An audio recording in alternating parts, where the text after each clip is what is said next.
안녕하세요. 스토리텔러 일병 김서구입니다. 안녕하세요. 스토리텔러 이혜성입니다. 안녕하세요. 크라잉아웃 한경록입니다. 초대해 주셔서 감사합니다.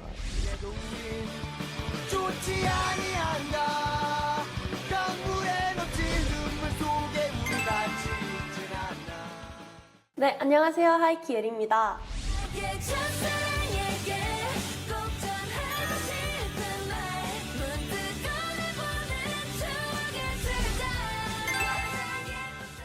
그날 군대 이야기 오신 것을 환영합니다.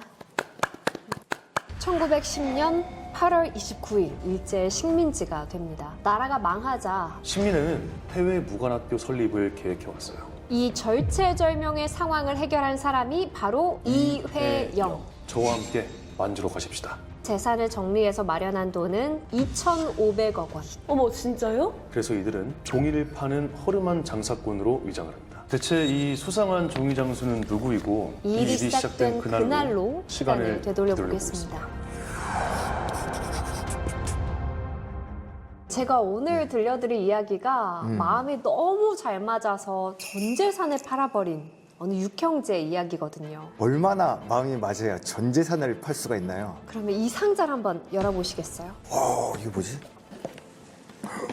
이게 뭐야 뭐죠? 이거? 종이 뭉치인데요? 이거 이 종이 뭉치는 그 육형제 중 한 명이 1910년 국경을 넘어 만주를 갈 때 팔기 위해서 가져간 종입니다. 장사하는 분이시구나. 이분은 당시 황제였던 고종도 거리낌 없이 찾아가고 중국의 최고 실세도 만날 수 있는 명문가 사람이었어요. 그리고 무엇보다 어마어마한 부자였죠. 근데 그렇게 대단하신 분이 왜 종이 장사를 하실까요?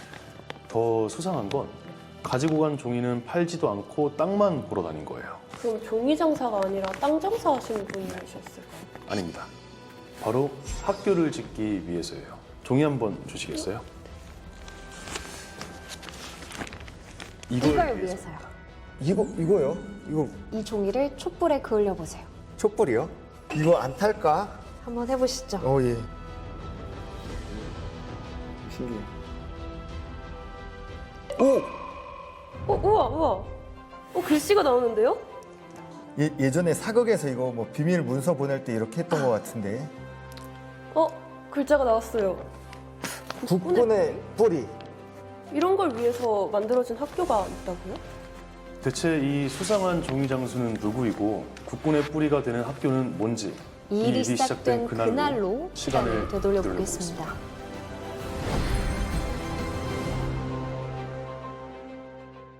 (1910년 8월 29일) 그날 대한제국 황제의 통치권을 일본 황제에게 완전히 넘기는 한일 강제 병합이 발표되고 대한제국은 일제 식민지가 됩니다. 경술국치. 맞습니다. 나라가 망하자 몇몇 인물들이 국경을 넘어 만주로 향하는데요.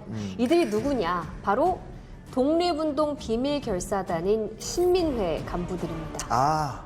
도산 안창호와 김구 선생님도 신민회라고 알고 있어요. 잘 알고 계시네요. 그리고 아까 얘기한 그 수상한 종이 장수도 신민회 핵심 인물인데요. 그의 이름은 우당 이회영. 이회영? 죄송하지만 잘 기억이 안 나네요.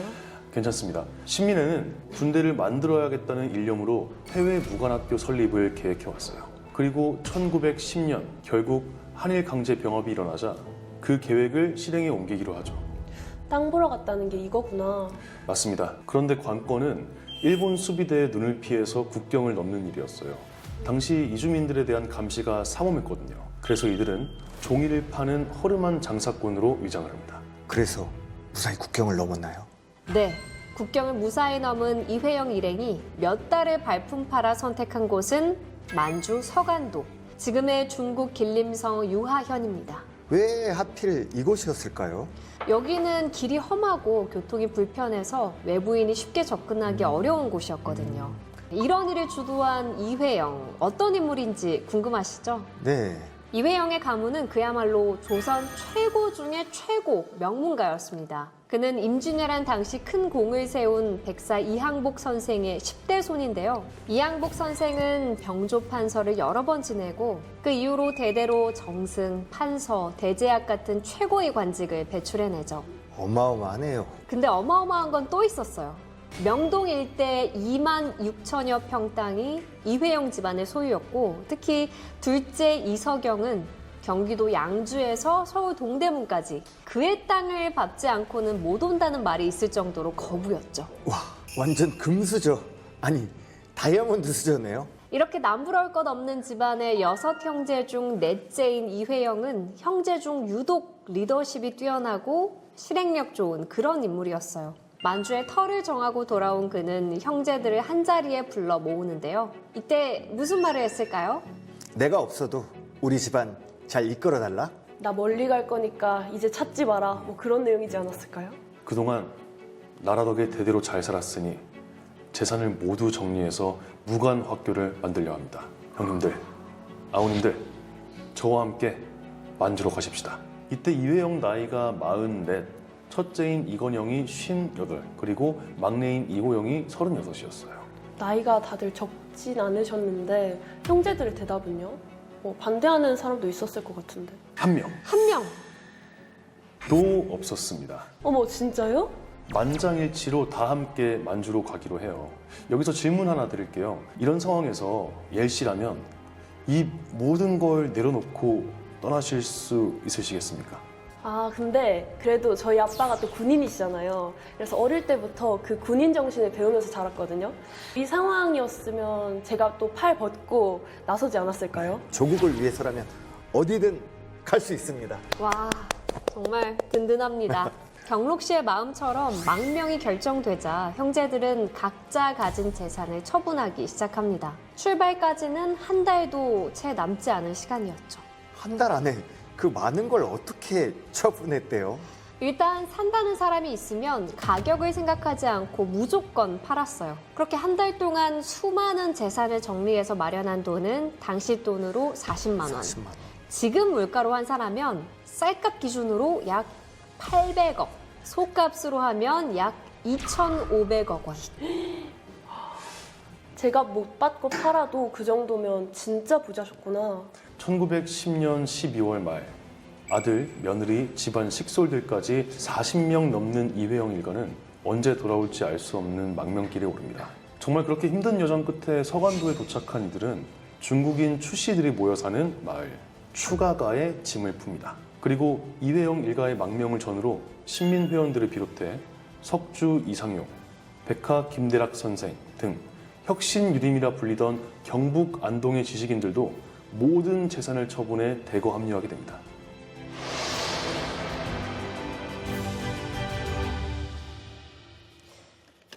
조국을 떠난 지 약 6개월 후인 1911년 6월 10일 추가가의 허름한 옥수수 창고에 현판 하나가 내걸리는데요. 그 이름은 신흥 강습소. 군대를 양성한다고 하지 않았나요? 당시 추가가에 살던 중국인들은 우르르 몰려온 한국인들을 일제 앞잡이라고 의심했어요. 그래서 집도 안 빌려주고 땅도 안 팔려고 했죠. 심지어 당시 그 지역을 관리하던 동북 삼성 총독마저 땅을 살 수 있게 해달라는 이회영의 청원서를 거절합니다. 전 재산을 처분해서 어렵게 왔는데 정말 답답하네요. 그래서 빈집에 허름한 옥수수 창고를 빌려 학교를 세울 수밖에 없었고 이름도 중국인들의 감시를 피해 무관학교 대신 강습소라고 한 거죠. 근데 명색이 무관학교인데 옥수수 창고는 좀 그렇지 않나요? 이 절체절명의 상황을 해결한 사람이 바로 이회영. 이회영은 당시 중국 최고 실권자인 총리 대신 미안스카이를 찾아가 도움을 요청합니다. 미안스카이는 이회영의 부친과 이미 친분이 있었고 독립운동을 계획 중이라는 말에 기꺼이 손을 잡아주죠. 와, 중국 총리 대신이 아버지 지인이셨어요. 완전 명문가 집안은 진짜 다르네요. 그렇죠. 덕분에 추가가에서 조금 떨어진 통화현 함리아라는 곳에 넓은 땅을 마련할 수 있게 됩니다. 1912년 7월 20일 건물 완공을 축하하는 낙성식을 열고 본격적인 군사훈련을 시작합니다. 신흥 무관학교의 역사가 이제 본격적으로 시작된 거네요. 사실 이때도 학교 이름에 무관이라는 글자를 올리지 못했어요. 대신 신흥중학교라고 이름을 변경해서 중등교육과 군사훈련을 몰래 병행했습니다. 일과는 새벽 6시에 시작해서 저녁 9시까지 전략 전술을 비롯해 총검술, 유격, 군사학, 축성학 등 실전에 대비한 강한 훈련을 받는데요. 그중 가장 중요하게 생각한 것은 산을 재빨리 올라갈 수 있는 능력, 즉 게릴라 전술 훈련이었어요. 지금의 군대랑 크게 다르지 않네요. 그래서 국군의 뿌리라고 한 거였구나. 네. 근데 문제가 생겼습니다. 왜요? 무슨 문제? 여기서는 모든 것이 무료였거든요. 무상 지원하다 보니 그 많던 재정은 금방 바닥을 드러내게 된 거죠. 가장 힘들었던 건 생도들의 식사였어요. 창고에서 몇 년씩 묵은 좁쌀로 지은 밥과 또 반찬이라곤 콩기름에 절인 콩자반 딱 한 가지뿐이었죠. 그나마도 양이 부족해서 두세 숟갈 뜨면 끝이었어요. 어떡해요. 아이고. 혹한의 추위 속에서 제대로 된 방한화조차 없었어요. 궁여지책으로 발에 풀을 덧대고 붕대를 감아 버텨야 했죠. 이렇게 해도 동상에 걸려 발톱이 빠지는 일이 허다했는데요. 자기 발톱이 빠지면 생도들이 어떻게 한 줄 아세요? 이쯤에서 그만둘까? 집에 가고 싶어서 그냥 울었을 것 같은데요. 빠진 발톱을 실에 묶어서 칠판에 걸어두고 우리가 이렇게 열심히 하고 있으니 꼭 나라를 되찾아서 같이 잘 살자 라고 하며 서로 의지를 더욱 불태웠다고 해요. 작은 거에도 불평했던 제 자신이 좀 부끄러워지네요. 이런 강인한 정신의 생도들을 길러내면서 신흥무관학교는 만주 항일 독립운동의 거점이자 독립군 양성의 요람으로 알려지죠. 그리고 1919년 3.1운동의 영향으로 신흥무관학교를 찾아오는 청년이 크게 늘어납니다. 함리아 지역의 시설만으로는 도저히 감당이 안 될 정도였죠. 나라가 어려울수록 애국의 불꽃이 더 뜨겁게 타올랐나 봐요.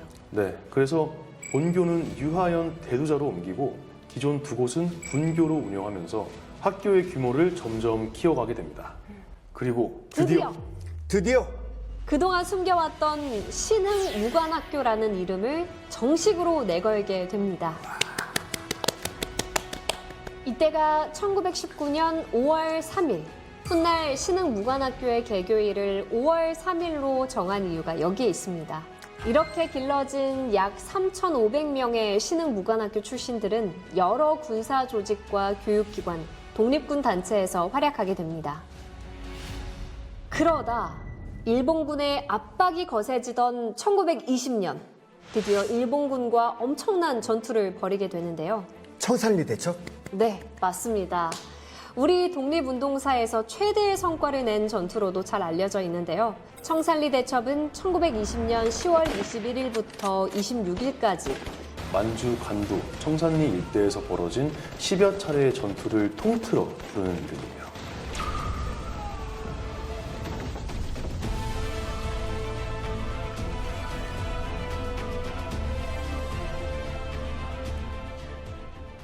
일본은 만주 독립군 대규모 토벌 작전을 계획합니다. 하지만 독립군들은 이 계획을 이미 눈치채고 있었어요. 김좌진과 이범석이 지휘하는 북로군 정서군과 김훈, 강화린 등 북로군 정서 중경 간부로 편입된 신흥무관학교 출신들, 그리고 홍범도가 이끄는 대한독립군 등 이 연합해서 곧 일어날 전투에 대비를 합니다. 청산리 대첩의 주역들이군요. 맞습니다. 10월 21일 새벽 백운평에서 첫 전투가 일어났는데요. 독립군은 유리한 고지를 점령하고 매복한 뒤 일본군을 유인해 기습 사격을 퍼붓습니다. 당황한 일본군은 제대로 반격도 못한 채 200명이 넘는 전사자를 남기고 퇴각하게 되죠. 백운평 전투의 승리를 시작으로 홍범도 장군 부대가 일본군 400여 명을 사살하는 왈루구 전투, 지형을 이용한 기습 공격으로 승리한 천수평 전투, 야간 기습으로 일본군 지휘부를 혼란에 빠뜨린 어랑촌 전투까지 독립군 연합부대는 힘을 합쳐 연전연승의 기록을 세웠습니다. 전투 결과는요? 5박 6일간의 청산리 대첩은 일본군 약 1,200명 이상의 전사자를 내며 독립군의 대승으로 막을 내립니다. 진짜 대한민국 독립전쟁사에 길이 남을 전투네요. 역시 수많은 애국지사들이 전 재산과 또 인생을 바친 교육이 헛되지 않은 것 같아요. 맞습니다. 이 외에도 신흥무관학교 출신들은 대한민국 임시정부를 비롯해 의열단, 조선혁명군, 한국광복군 등 여러 독립운동 조직에서 중심적인 역할을 맡아 활발히 활동하죠. 이회영 선생과 형제들은요? 계속 학생들을 양성했나요? 일제의 삼엄한 감시로 1920년 안타깝게도 학교는 문을 닫게 돼요. 아, 얼마나 어렵게 세운 학교인데. 네, 하지만 6형제는 각각 흩어져서 독립투쟁을 계속해 나갑니다. 다섯째 이시영은 임시정부 수립에 참여하고 여섯째 이호영은 만주에서 의병으로 활동하죠. 그리고 이회영 역시 임시정부 수립에 참여한 뒤 직접 무장단체를 조직해서 독립운동에 뛰어듭니다. 학교가 없어졌다고 독립의지가 사라지는 건 아니군요. 네, 각자의 방식으로 어렵게 독립운동을 해 나가던 어느 날 상해에 머물던 이회영에게 어떤 정보 하나가 들어옵니다. 어떤 정보죠? 그 당시 만주에 머무르는 일본군을 관동군이라고 불렀는데 관동군 사령관의 동선 정보를 입수한 거예요. 이회영은 민족의 원수를 직접 처리해야겠다고 마음먹고 다시 만주로 가기로 합니다. 이때 이회영 선생의 나이가 66. 1932년 11월 초 이회영은 그렇게 만주로 가는 배에 몸을 실습니다. 아, 제발. 드디어 배는 목적지인 대련 항구에 도착하고 이회영이 내리려는 순간 그가 온다는 첩보를 받고 기다리던 일본 경찰에 체포돼서 여순 감옥으로 끌려가게 됩니다. 유혜영 선생은 어떻게 되셨어요? 나흘 동안 갖은 고문을 당하는데요. 이미 쇠할 대로 쇠해진 몸으로 결국 버티지 못하고 이회영 선생 역시 이곳에서 순국하십니다.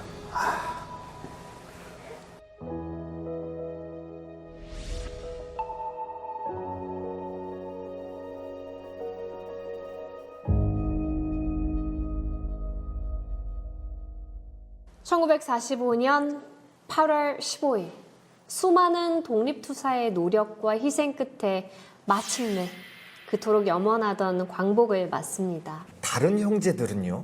첫째 이건영은 상해에서 독립운동을 돕다가 1940년 병으로 사망합니다. 신흥무관학교 교장을 역임했던 셋째 이철영 역시 1925년에 병으로 사망하고 형제 중에 막내인 이호영은 북경에서 독립운동을 하던 중 1933년 이후로 소식이 끊겼는데 일본군의 습격으로 가족 전체가 몰살당한 것으로 추정돼요. 그리고 가장 부자였던 둘째 이석영 기억나시죠? 네. 이분은 상해 빈민가를 떠돌다가 1934년 굶어 죽습니다. 아사하신 거죠. 아, 너무 슬프네요. 6형제 중에서 살아서 광복을 맞은 사람은 단 한 사람뿐입니다.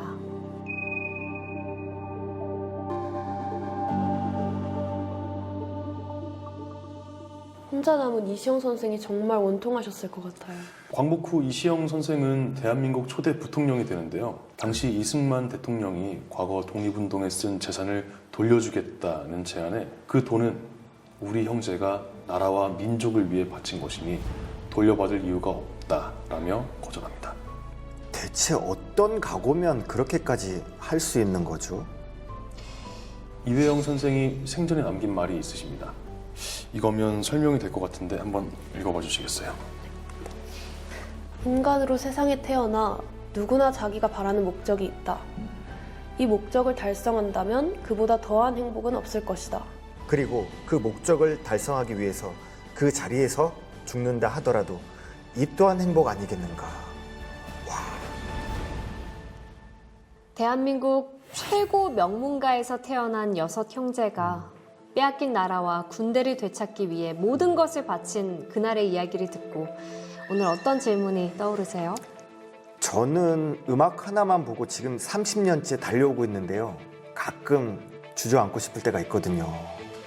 오늘 독립투사들의 쓰러져도 다시 일어나는 불굴의 의지를 들으면서 저도 다시 한번 의지를 다져봐야겠다는 생각을 했어요. 그리고 저 자신에게도 이런 질문을 던지고 싶어요. 경로가, 너 이분들처럼 쓰러져도 다시 일어날 수 있지?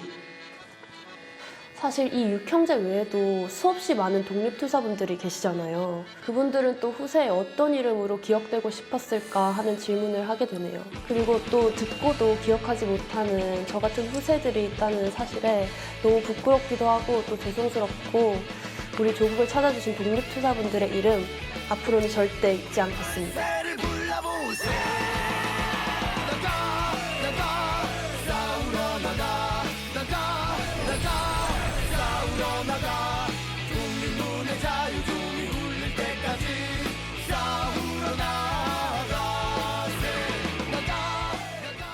1951년 4월 22일 중공군의 춘계 공세가 시작됐습니다. 130만 명이었답니다. 아우 세상에. 그래서 벤플리트 장군은 결단을 내리게 됩니다. 바로 벤플리트 포격입니다. 3일 동안 4만여 발입니다. 와, 4만 발. 중공군 약 8만 명이 전사하고 괴멸에 가까운 타격을 입었다고 합니다. 드디어 반격이 시작되는 건가요? 안타깝게도 장군의 북진 계획은 좌절됩니다. 대체 왜요?